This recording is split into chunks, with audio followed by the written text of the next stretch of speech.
For me, houseplant care is so much more than just wiping a leaf or checking for pests or watering a plant. For me, it's about the community I've formed around me. I've met some wonderful people and continuing to do so along the way. It's about mental health. It's about memories, my upbringing. So in this video, I'm going to share 8 things that I love about houseplant care. Some are personal, some are general. So let's get going. I just want to apologise on behalf of my mic, this little thing that decided to have little dips in my video whilst I was filming. Of course, I don't realise it until afterwards when I started editing. So I am trying to edit my video as much as possible to keep it nice and free flowing. But if you hear a little dip of my voice, it's my mic's fault. So hopefully it won't do it again next time. But hopefully you still enjoy the video. Thank you for watching. Number 1 has got to be the well-being connection to nature that I get from houseplants. It's a stress reliever for me. It's a mindfulness practice. It's an appreciation for nature. We all have really stressful lives. I have 2 young boys that are really busy after school. They have loads of sports clubs to get to. I have to think about dinner, cleaning the house. I have a dog, which actually you haven't seen on my videos before. She's called Lola, and the reason she's not always up in my plant room is because she shoots up the stairs that are really steep and then she can't get back down again. So I will have her in my plant room. I'll leave a photo up here so you can see what Lola looks like.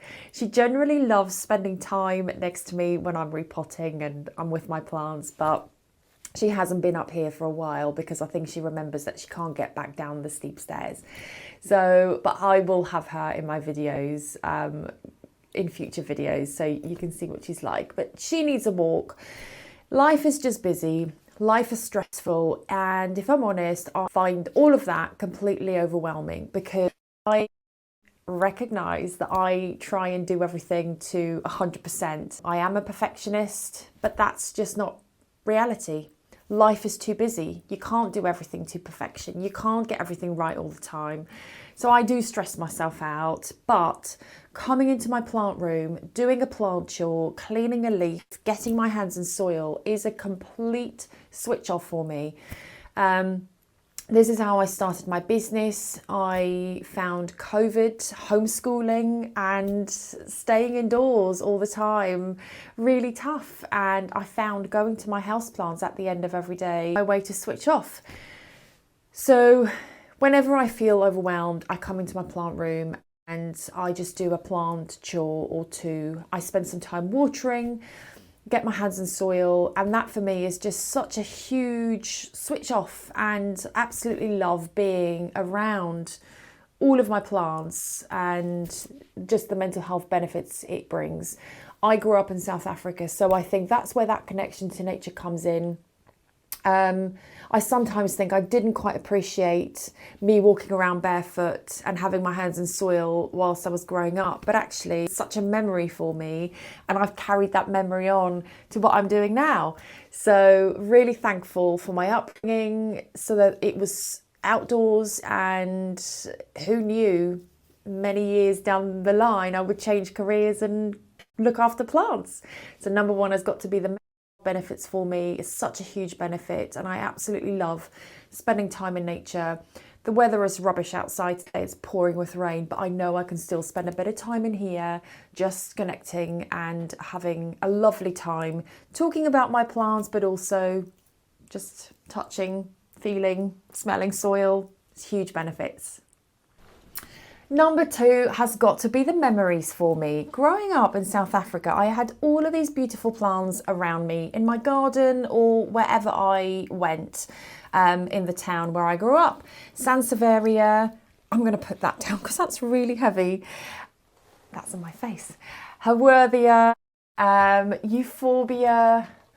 I had all of these beautiful plants around me, and now I have them in my plant room. It is such a memory for me, and Just the memory of growing up and having an outdoor lifestyle. All children, when I used to grow up, went to school without shoes on. It's what we do.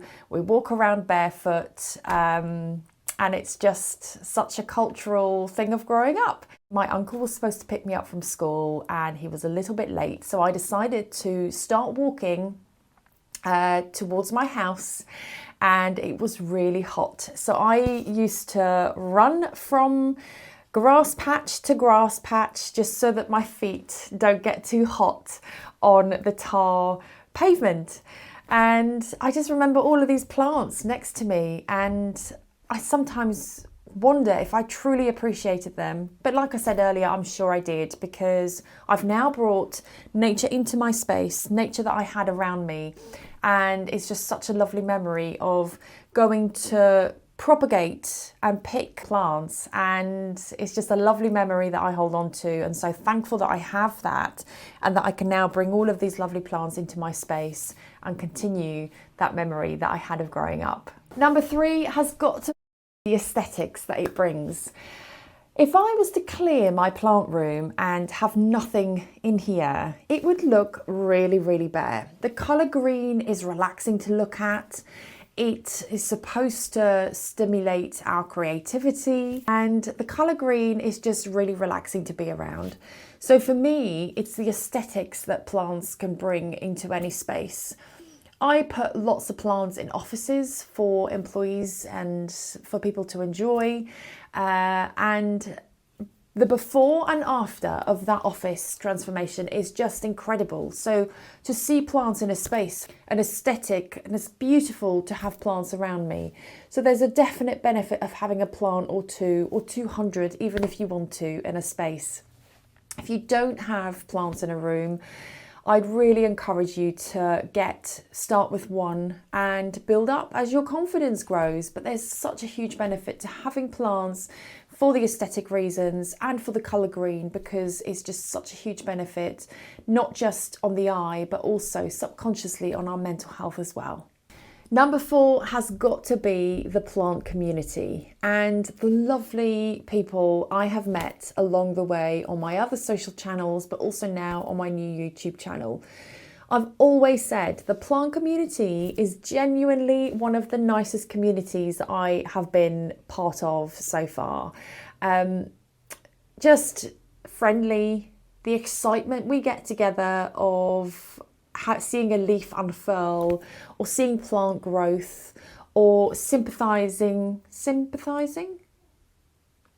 have sympathy, sympathizing, is that the right word? I don't know, you know what I mean. If there's a pest around, it's just such a lovely community to be part of, and genuinely people are friendly, people are helpful, and it's a lovely community to be part of. Even in my local community, if I have a plant swap or a plant event, people are just so willing to come over and have a chat, and you know, you get to meet people that way. It brings people and communities together, especially for children. I have children's workshops sometimes, and it just brings them out to connect to nature, but to connect with others as well.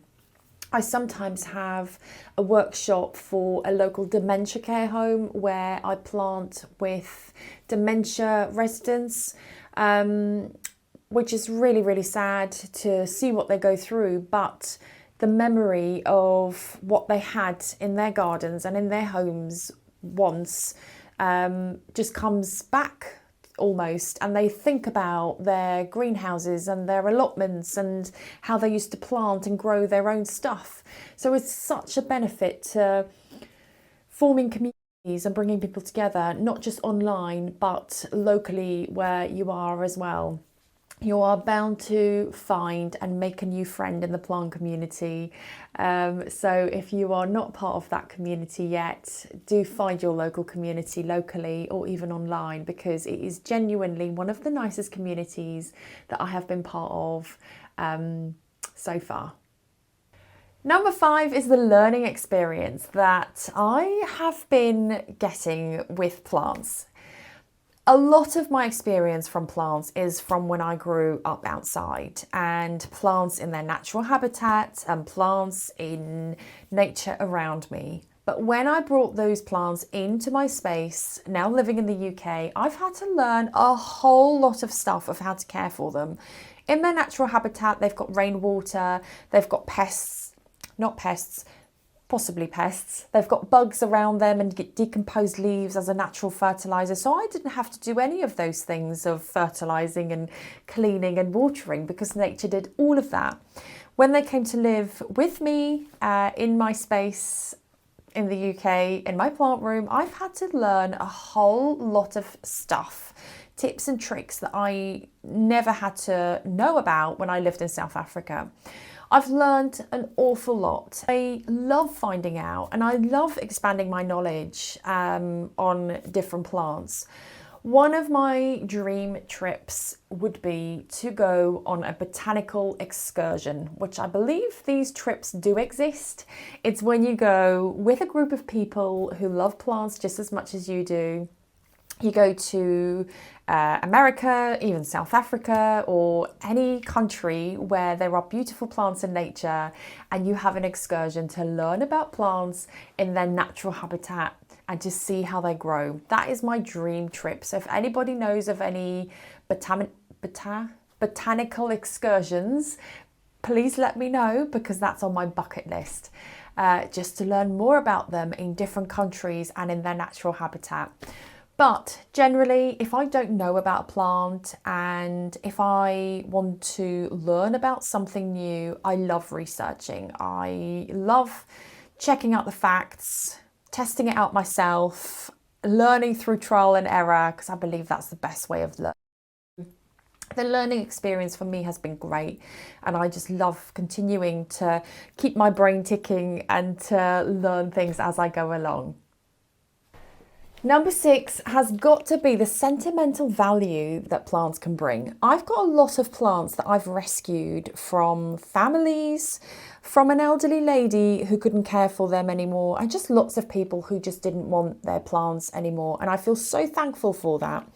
This mammillaria cactus, for example, I wish I knew how old it is, but I have no idea. I've rescued it from a lovely elderly lady who simply couldn't care for it anymore. And I have, if you've seen some of my previous videos, I have a huge cactus here, which is kind of hidden with my Alcorn fern, but this is called Spike. This is over 40 years old, and now I'm attached to my cowboy cactus as well. So I've got so many different rescue succulents and cacti that I have, and I always think, you know, what have they seen in their life? What have they heard? They have been there with families through many different events, ups and downs, highs and lows, and I often wonder what they have seen and heard. So even though they haven't been in my care for all those years, I do feel a sentimental value because I know how much they meant to people when they lived with their previous owners, and I just love caring for them.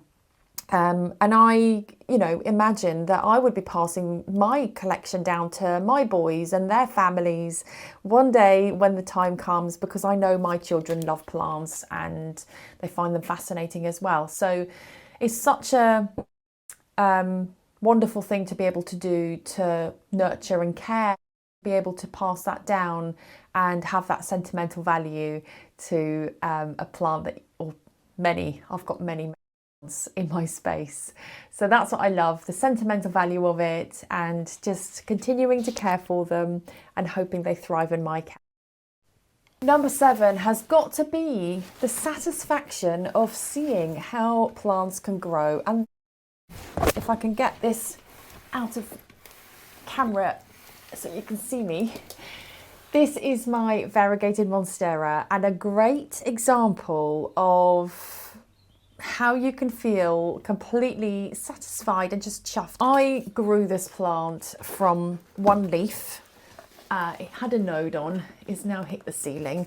So this was the original leaf that I bought. It had a node on, I popped it into water and it's grown into such a huge plant.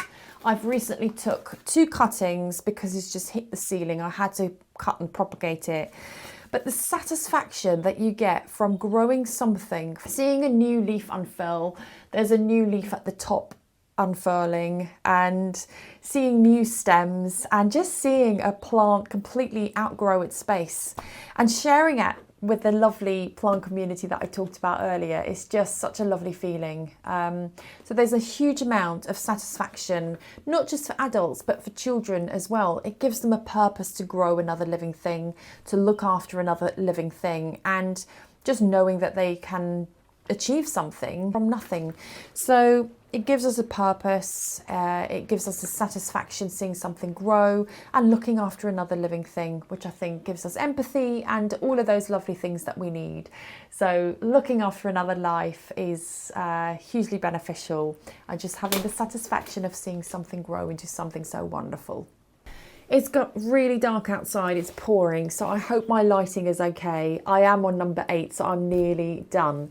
But number 8 has got to be that I created a business and a brand out of my hobby, and that I'm able to share my love for plants and my nature-based upbringing with so many different people that I work with. I started my houseplant journey as a hobby. I started running workshops. I now put plants in offices. So I love sharing my love for plants and showing people how beneficial plants and nature can be in any space. So the fact that I could make my hobby my job and work with children, doing planting activities, working with adults, and just sharing my knowledge and what I know and what I've learned along the way is a really nice feeling, to be able to share my hobby and develop it into something that is now a business. So appreciate you all listening to me. It's not every day that you can make a hobby into a business, but I feel really lucky that I've been able to do that.